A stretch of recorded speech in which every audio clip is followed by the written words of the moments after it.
गंगा जन्म की कथा। जब महाराज सगर को बहुत दिनों तक अपने पुत्रों की सूचना नहीं मिली तो उन्होंने अपने तेजस्वी पौत्र अंशुमान को अपने पुत्रों तथा घोड़े का पता लगाने के लिए आदेश दिया।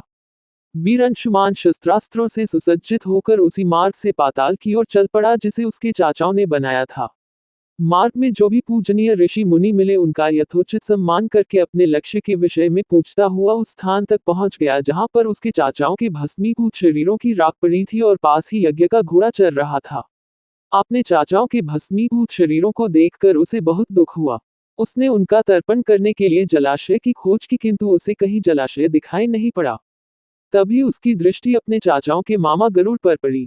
उन्हें सादर प्रणाम करके अंशुमान ने पूछा कि बाबा जी, मैं इनका तर्पण करना चाहता हूँ। पास में यदि कोई सरोवर हो तो कृपा करके उसका पता बताइए।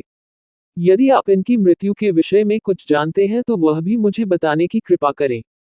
गरुड़ जी ने बताया कि किस प्रकार उसके चाचाओं ने कपिल मुनि के साथ उद्दंड व्यवहार किया था जिसके कारण कपिल मुनि ने उन सबको भस्म कर दिया। इसके पश्चात गरुड़ जी ने अंशुमान से कहा कि ये सब अलौकिक शक्ति वाले दिव्य पुरुष के द्वारा भस्म किए गए हैं, अतः लौकिक जल से तर्पण करने से इनका उद्धार नहीं होगा, केवल हिमालय की ज्येष्ठ पुत्री गंगा के जल से ही तर्पण करने पर इनका उद्धार संभव है। अब तुम घोड़े को लेकर वापस चले जाओ जिससे कि तुम्हारे पितामह का यज्ञ पूर्ण हो सके। गरुड़ जी की आज्ञानुसार अंशुमान वापस अयोध्या पहुंचे और अपने पितामह को सारा वृतांत सुनाया। महाराज सगर ने दुखी मन से यज्ञ पूरा किया।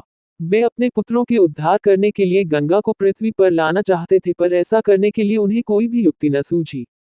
थोड़ा रुककर ऋषि विश्वामित्र कहा, महाराज सगर के देहांत के पश्चात अंशुमान बड़ी न्यायप्रियता के साथ शासन करने लगे। अंशुमान के परम प्रतापी पुत्र दिलीप हुए। दिलीप के वयस्क हो जाने पर अंशुमान दिलीप को राज्य का भार सौंपकर हिमालय की कंदराओं में जाकर गंगा को प्रसन्न करने के लिए तपस्या करने लगे किंतु उन्हें सफलता नहीं प्राप्त हो पाए और उनका स्वर्गवास हो गया। इधर जब राजा दिलीप का धर्मनिष्ठ पुत्र भागीरथ बड़ा हुआ तो उसे राज्य का भार सौंपकर दिलीप भी गंगा को पृथ्वी पर लाने के लिए तपस्या करने चले गए, पर उन्हें भी मनवांछित फल नहीं मिला। भागीरथ बड़े प्रजावत्सल नरेश थे किंतु उनकी कोई संतान नहीं हुई। इस पर वे अपने राज्य का भार मंत्रियों को सौंपकर स्वयं गंगावतरण के लिए गोकर्ण नामक तीर्थ पर जाकर कठोर तपस्या करने लगे। उनकी अभूतपूर्व तपस्या से प्रसन्न होकर ब्रह्मा जी ने उन्हें वर मांगने के लिए कहा।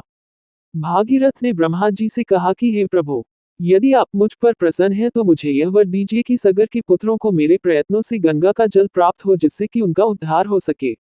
इसके अतिरिक्त मुझे संतान प्राप्ति का भी वर दीजिए ताकि इक्ष्वाकु वंश नष्ट न हो।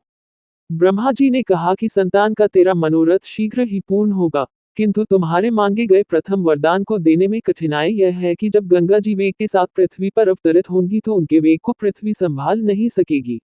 गंगा जी के वेग को संभालने की क्षमता महादेव जी के अतिरिक्त किसी में भी नहीं है। इसके लिए तुम्हें महादेव जी को प्रसन्न करना होगा। इतना कहकर ब्रह्मा जी अपने लोक को चले गए।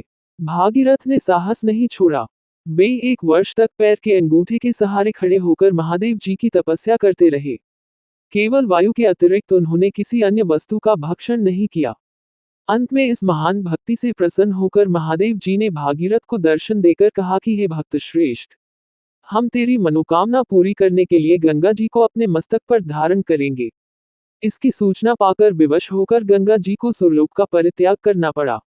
उस समय वे सुरलोक से कहीं जाना नहीं चाहती थी, इसलिए वे यह विचार करके कि मैं अपने प्रचंड वेग से शिव जी को बहाकर पाताल लोक ले जाऊंगी, वे भयानक वेग से शिव जी के सिर पर अवतरित हुई। गंगा के इस वेगपूर्ण अवतरण से उनका अहंकार शिव जी से छुपा न रहा।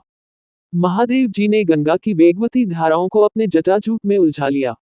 गंगा जी अपने समस्त प्रयत्नों के बाद भी महादेव जी की जटाओं से बाहर न निकल सकी। गंगा जी को इस प्रकार शिव जी की जटाओं में विलीन होते देख भागीरथ ने फिर शंकर जी की तपस्या की। भागीरथ के इस तपस्या से प्रसन्न होकर भगवान शंकर ने गंगा जी को हिमालय पर्वत पर स्थित बिंदुसर में छोड़ा। छूटते ही गंगा जी 7 धाराओं में बढ़ गईं। गंगा जी की 3 धाराएं हलादिनी, पावनी और नलिनी पूर्व की ओर प्रवाहित हुईं। सुचिक्षु, सीता और सिंधु नाम की 3 धाराएं पश्चिम की ओर बहीं और 7वीं धारा महाराज भागीरथ के पीछे पीछे चली।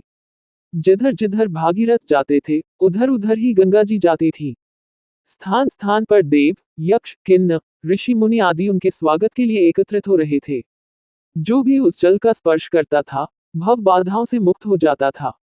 चलते चलते गंगा जी उस स्थान पर पहुंची जहां ऋषि जहु यज्ञ कर रहे थे।